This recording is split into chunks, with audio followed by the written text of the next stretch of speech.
constitution. We welcome our brother from Uganda, Kizza Besigye. And you know the kind of struggle Kizza Besigye has been through. He knows what it means for an election to be stolen.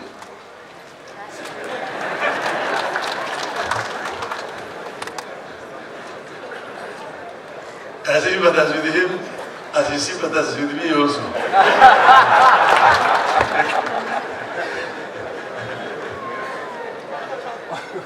But Rome was never built in one day.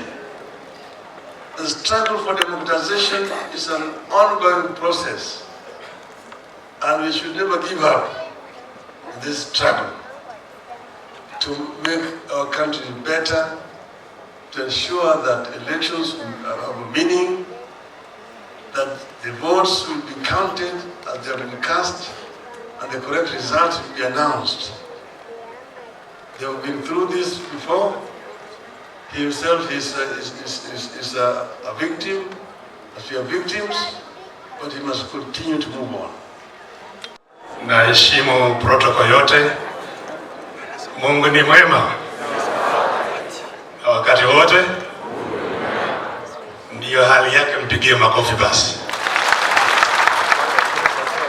Asante sana.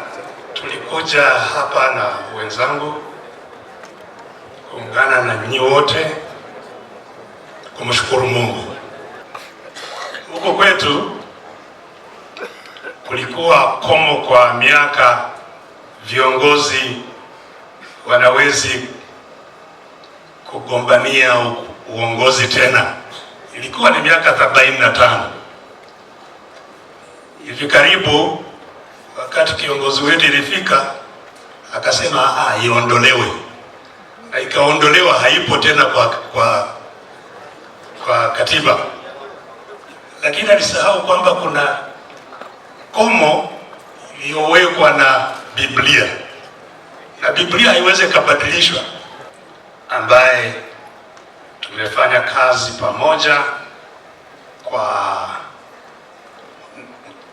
njia mbalimbali, kazi ambaye najaribu kuunganisha watu bila kuunganisha tu serikali.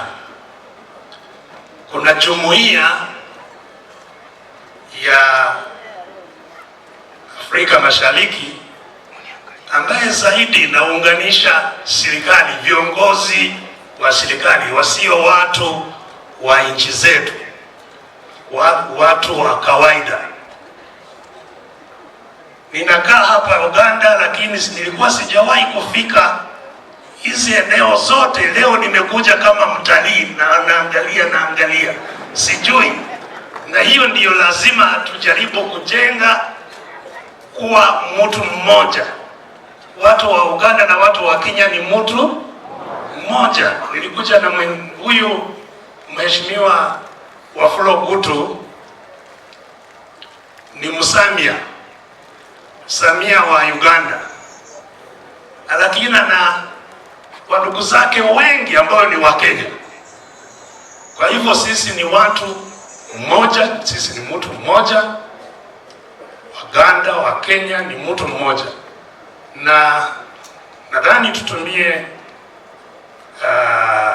undugu huo kujenga umoja kati ya watu, na vile ndiyo tunajaribu kujenga barani Afrika. Isiyo Afrika, umoja wa Afrika, Africa Union, ni umoja wa viongozi, sio umoja wa watu wa Afrika. Na viongozi wa Afrika wakati mwingi wanakuwa viongozi wa kutukandamiza, sio viongozi wa kuinua watu wa kawaida.